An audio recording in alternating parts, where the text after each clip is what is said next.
MGTOW, men going their own way. MGTOW as a mindset, as a philosophy, as a movement daily basis पे grow कर रहा है. हर रोज़ नए नए लड़के इस फिलॉसफी को डिस्कवर कर रहे हैं, इस आइडिया को डिस्कवर कर रहे हैं एंड इसके साथ एसोसिएट कर रहे हैं, इसके साथ जुड़ते जा रहे हैं. एंड इसका सबसे बड़ा रीज़न ये है कि लड़कों को रियलाइज़ होता जा रहा है कि अगर वो सोसाइटी के बताए गए रास्ते पे चलते जाएंगे, जैसे उसे सोसाइटी कहेगी करने के लिए वो करते रहेंगे, धीरे धीरे वो एक मीडियोकर ज़िंदगी क्रिएट कर लेंगे अपने लिए. There is only mediocrity and age के साथ उनका डाउनफॉल होता रहेगा. लोग हमेशा उनकी मारते रहेंगे, सोसाइटी उनकी हमेशा मारती रहेगी. वो लोग कभी अपनी ज़िंदगी में बढ़ नहीं पाएंगे आगे.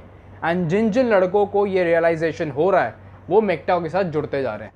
अगर हम बात करें इंडियन सोसाइटी की, वैसे तो ये चीज़ हर जगह कॉमन है, पर अगर हम स्पेसिफिकली इंडिया की बात करें तो यहाँ पर एक लड़के से एक्सपेक्ट किया जाता है कि वो चुपचाप जो उसे बोला जाए वो करता रहे, चुपचाप सोसाइटी के नियम तौर तरीके फॉलो करता रहे और अपना ज़्यादा दिमाग ना चलाए.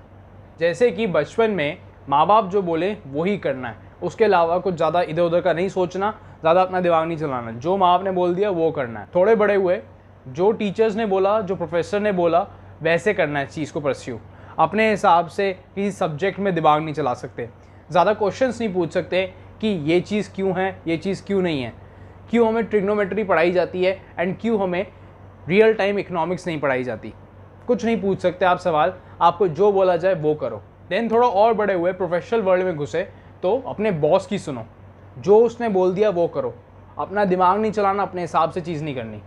और आगे बढ़े लाइफ में, शादी हुई, बीवी की सुनो, अपने हिसाब से घर नहीं चला सकते, अपने हिसाब से कोई काम नहीं कर सकते. देन अपने बच्चों की सुनो, अपने से छोटे छोटे बच्चों की सुनो कि कैसे चीज़ें करनी है, जिसमें आप अगेन दोबारा नहीं अपना दिमाग चला सकते, अपने हिसाब से चीज़ें कर सकते. आप सिर्फ अपने हिसाब से ज़िंदगी तब जी सकते हो जब आप 60 साल के हो जाओगे एंड अगर आपके शरीर में कुछ जान बची है एक्चुअली लाइफ को एंजॉय करने की, तो सोसाइटी कहती है हाँ अब जो तुम्हें करना है कर लो, हमें अब तुमसे मतलब नहीं है, now you are retired, you are expired product. ये है रियलिटी. एक लड़के को ज़्यादा स्पेस नहीं दी जाती कि वो अपने हिसाब से चीज़ें करे, अपने लिए चीज़ें करे, अपने डिसीजंस खुद ले या फिर अपने लिए जिए. एक लड़के से एक्सपेक्ट किया जाता है कि वो सबके लिए करे, सबके लिए जिए, सिवाय अपने आप के लिए. अपने लिए वो कुछ ना करे, सबके लिए, घर वालों के लिए, बच्चों के लिए, दोस्तों के लिए, यारों के लिए, सबके लिए करे, अपने लिए ना करे. ये एक मेंटालिटी है जिस पे अननोइंगली सोसाइटी वर्क कर रही है. मैं ये नहीं कह रहा कोई जानबूझ के आपको इस सिचुएशन में डालना चाहता है, but if you look around in the society this is how things work. And लोग फेमिनिज्म की बात करते हैं, बट कोई भी लड़कों की जो प्रॉब्लम्स है, लड़के जो प्रॉब्लम फेस कर रहे हैं, उसको कोई बात करके राज़ी नहीं है. वो चीज़ें कोई नहीं डिस्कस करना चाहता. एंड अ फैक्ट इज़, जो लड़का अपने लिए जीता है, दूसरों से पहले अपने लिए करता है, he has the real power and freedom. He doesn't give a shit about the world. वो जैसे जीना चाहता है वो वैसे जीता है, उसको जो करना है वो करता है. उसको फ़र्क नहीं पड़ता लोग क्या बोलेंगे, लोग क्या सोचेंगे उसके बारे में, एंड सोसाइटी क्या कहेगी, because he is too busy enjoying his own life. And ये सोसाइटी इनडायरेक्टली हमें ये सिखाती है कि अपनी लाइफ इंजॉय करना एक गलत चीज़ है. अगर आप अपनी लाइफ इंजॉय कर रहे हो तो आपके अंदर एक गिल्टी कॉन्शियसनेस होनी चाहिए, गिल्टी फीलिंग आनी चाहिए कि यार भाई मैं क्या कर रहा हूँ, मैं कैसे इंजॉय कर रहा हूँ, मेरे पास तो कोई राइट ही नहीं है इंजॉय करने का. बट थिंग इज़, जब आप खुद लाइफ को इंजॉय करने लगोगे, अपनी खुशी के बारे में सोचोगे, अपने आप को सरप्राइज़ करोगे, प्रेजेंट्स दोगे, अपने आप को खुश रखोगे, देन आप दूसरों के लिए भी अच्छा कर पाओगे. आप एक्चुअली अपने अगर आप खुद खुश हो तो ही आप दूसरे को खुश कर सकते हो, सोसाइटी के लिए कुछ अच्छा कर सकते हो, जेन्युइनली अच्छा कर सकते हो. सिर्फ इसलिए करते रहना कि सोसाइटी कह रही है अच्छा करने के लिए, आप कभी भी दिल से किसी के लिए नहीं कर पाओगे. आपको हमेशा अंदर से खुंदस चढ़ेगी उस चीज़ से. इसलिए अपने आप को खुश रखना सबसे ज़्यादा ज़रूरी है. एंड यहीं पे आता है MGTOW mindset, MGTOW philosophy. MGTOW mindset यही कहता है अपने लिए जियो, अपना पाथ खुद क्रिएट करो, अपनी खुशी के लिए चीज़ें करो. ना बीवी के लिए, ना बच्चों के लिए, ना घर वाले, इन सबको बाद में देखो, पहले अपने लिए करो. क्योंकि अगर खुद खुश नहीं हो, खुद अपनी लाइफ से सेटिस्फाइड नहीं हो, तो ना आप अपनी वाइफ को टाइम दे सकते हो, ना अपने बच्चों को सही टाइम दे सकते हो, ना अपने पेरेंट्स के लिए चीज़ें कर सकते हो। That's the fact. If you are happy with your life, आप अपनी लाइफ में खुश हो, एंजॉय कर रहे हो, तो आप सबको, अपने जो भी लोग आपके आसपास हैं उनको भी नेचुरली खुश रखोगे। मैकटाओ आपको पावर देता है, फ्रीडम देता है एंड एक अपने ऊपर भरोसा देता है, जिससे कि आप अपने लिए ज़िंदगी जी सको, अपनी खुशी के लिए चीज़ें कर सको, अपने लिए स्टैंड ले सको। अब फॉर एग्ज़ाम्पल, काफ़ी लड़के अपने लिए कभी स्टैंड नहीं ले पाते, ना फैमिली सिचुएशंस में, ना सोशल सिचुएशंस में, ना प्रोफेशनल सिचुएशंस में।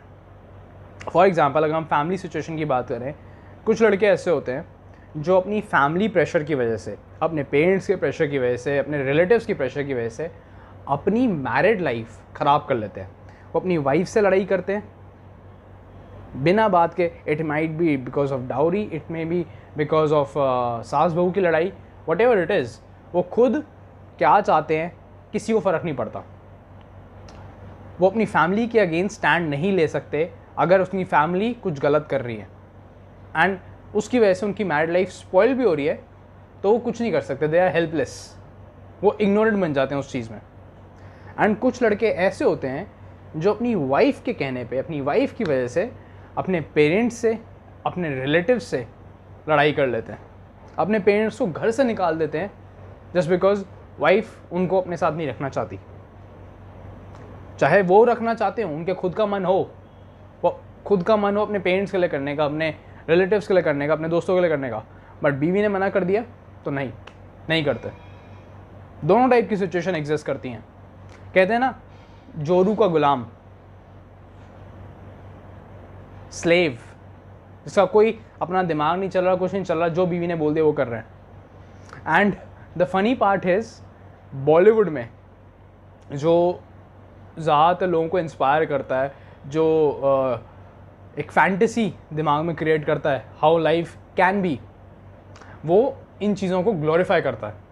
इन द सेंस, जोरू का गुलाम, and there is even a song, मैं तो जोरू का गुलाम बन के रहूँगा, I will live my life for ever like a slave to my wife.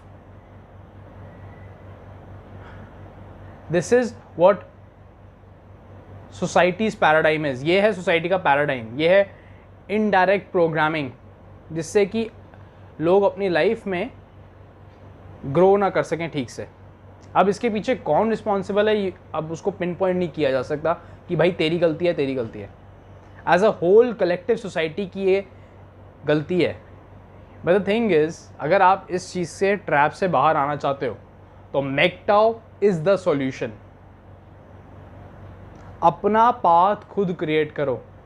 Society जो पाथ बोलती है कि यही ज़िंदगी जीने का तरीका है, नहीं, अलग तरीके से चीज़ करो। मैकटाओ सीधा सीधा कहता है, अपना पाथ खुद क्रिएट करो। सोसाइटी ने जो पाथ बोल दिया कि ये सही है, यही करना है, वो मत फॉलो करो। जो आपको सही लगता है अपने लिए, वो चीज़ करो। अपना पैशन फॉलो करो, अपने ड्रीम्स फॉलो करो। मैकटाओ का एक रॉन्ग इंटरप्रिटेशन, एक गलत समझने का तरीका काफ़ी लोगों का ये है कि मैकटाओ सीधा बोलता है शादी करना गलत है, या प्यार किसी से प्यार करना गलत है। ऐसा नहीं है। मैकटाओ ये कहता है यार कि शादी के चक्कर में ये ना हो कि तुम्हारा डाइवोर्स हो बाद में, एंड उसमें तुम अपनी सारी प्रॉपर्टी खो दो, तुम बेसिकली डाइवोर्स के चक्कर में तुम्हारा सारा नुकसान हो जाए। उसके अगेंस्ट केयरफुल रहो, समझदारी से काम करो। दे आर प्रीनअप होता है, अलग अलग एग्रीमेंट्स होते हैं जो चीज़ें फॉलो की जा सकती है, जिससे कि अगर भगवान ना करे आगे जाके चीज़ें ख़राब होती हैं, आप म्यूचुअली सेपरेट होते हो आप अपनी शादी के बाद, तो एक म्यूचुअल तरीके से चीज़ें हों। नुकसान आपका एज अ इंडिविजुअल नुकसान ना हो जब आपने कुछ गलत नहीं किया, अगर आपने गलत नहीं किया। ये चीज़ मैकटाओ सिखाता है। मैकटाओ ये नहीं कहता कि प्यार करना गलत है। मैकटाओ कहता है कि प्यार में पागल होकर हरकतें करना, कि अपनी नसें काट लेना प्यार के चक्कर में, अपना काम छोड़कर, अपनी पढ़ाई छोड़कर किसी के पीछे लगे रहना, अपने गोल्स को, अपने लाइफ को सैक्रिफाइस करना फॉर द लव, मर जाना, शराब पीना, नशे करना प्यार की वजह से, वो गलत है। प्यार करना गलत नहीं है। जो लोग मेक्टाओ को नहीं समझते वो ये सीधा कहेंगे कि शादी मत करो, प्यार मत करो, किसी लड़की से दोस्ती मत करो। ये गलत है, ये गलत इंटरप्रिटेशन है। द थिंग इज, समझदार बनो, शादी भी करो, प्यार भी करो, दोस्ती भी करो, जो करना है करो, बट ये ऐसा ना हो कि किसी चीज़ में जैसे प्यार में बावले हो गए, पागल हो गए, शादी में गुलाम बन के रह रहे हो, जोरू का गुलाम, दोस्ती में अपना कोई सेल्फ रिस्पेक्ट नहीं है, फ्रेंड जोन हो, कोई रिस्पेक्ट नहीं है आपकी, कोई उस चीज़ों के अगेंस्ट आपको वार्न करता है मेक्टाओ, उस चीज़ से बाहर निकलने का तरीका देता है मेक्टाओ। समझदार बनो, केयरफुल बनो। अगर आप समझदार हो, अपने ध्यान से चीज़ें कर रहे हो, if you are thinking about yourself, again देखो बात घूम फिर के वहीं आती है, सबसे पहले अपने लिए सोचोगे ना तो प्रॉब्लम में नहीं फंसोगे, क्योंकि आपका अपना इंटरेस्ट सबसे पहले दिमाग में होगा। अगर कोई धोखा दे रहा है आपको तो उसके साथ लगे नहीं रहोगे कि बिकॉज मैं उससे बहुत प्यार करता हूँ। आप ये सोचोगे भाई मेरा कितना नुकसान है अगर मैं इस इंसान के साथ जा रहा हूँ। अगर बाई चांस डाइवोर्स हो रहा है तो प्रॉपर लीगल हेल्प लोगे, समझदारी से अपना इंटरेस्ट पहले देखोगे, नुकसान नहीं करना दूसरे का, पर पहले अपना इंटरेस्ट प्रोटेक्ट करना है। That is important. मेक्टाओ अपना इंटरेस्ट प्रोटेक्ट करना सिखाता है आपको। लड़ना नहीं है लोगों से जाकर, या अपने बॉस से नहीं लड़ लेना। सपोज आप बॉस के काम कर रहे हो, आपको चीज़ें उसकी पसंद नहीं, उससे लड़ना नहीं है, बट अपना इंटरेस्ट प्रोटेक्ट करके चलना है कि आपका नुकसान भी ना हो और आप कंपनी के लिए प्रोडक्टिव भी रहो। दैट इज वॉट मेक्टाओ सेज। मेक्टाओ ये नहीं कहता कि जॉब छोड़ के सिर्फ बिजनेस करो। Business is not the solution of your problem. Business वाले लोग भी बहुत नाखुश हैं। बहुत सारे बहुत बड़े बड़े एंटरप्रेन्योर्स हैं जो अपनी लाइफ से खुश नहीं हैं, और बहुत सारे ऐसे जॉब में लोग हैं जो अपनी लाइफ से बहुत ज़्यादा खुश हैं, बहुत ज़्यादा सेटिस्फाइड हैं, उनकी लाइफ मस्त चल रही है एकदम। जॉब, बिजनेस, एंटरप्रेन्योरशिप, इनसे फ़र्क नहीं पड़ता। फ़र्क पड़ता है कि आपकी अप्रोच क्या है, बिजनेस की तरफ, जॉब की तरफ, या फिर किसी स्टार्टअप की तरफ। That is what makes the difference. Job करो अपना इंटरेस्ट प्रोटेक्ट करके, अपने लिए पहले सोचो, सेल्फिश बनो, बी सेल्फिश, तब आप एक्सेल करोगे, तब आप कंपनी के लिए भी करोगे। सेल्फिश बनो, किसी का नुकसान मत करो। सो ब्रदर्स, आई होप ये वीडियो एक आपको मैसेज देता है। मेक्टाओ वही है, काफ़ी इंटरेस्टिंग टॉपिक है जिसके बारे में जितनी बात करो उतना कम है। तो मैं आगे भी इसके बारे में वीडियोज़ बनाऊँगा।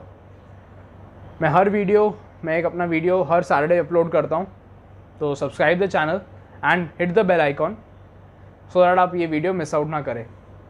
मेरा नाम विशाल, मिलता हूँ नेक्स्ट वीडियो में आपसे। Till then, signing off, a guide to rich life.